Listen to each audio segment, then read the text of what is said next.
ይሄው ልብ በሉ።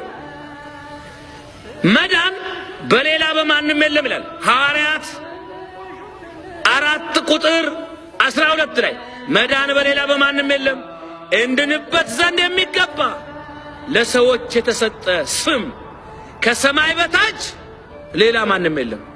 ሰይጣን ያድናል? መናፍስት ያድናሉ? ጠንቋይ ያድናል? የሚያድነው ማን ነው?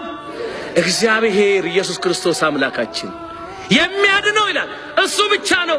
እንድንበት ዘንድ አባይ፣ ጠንቋይ፣ ሟርተኛ፣ አስማተኛ፣ መተተኛ፣ በድግምት የሚጠነቅል፣ ሞራ ገላጭ፣ ሙታን ሳቢ፣ መናፍስት ጠሪ፣ የስልብና መንፈስ ሰዎችን ሊያድናቸው አይችልም።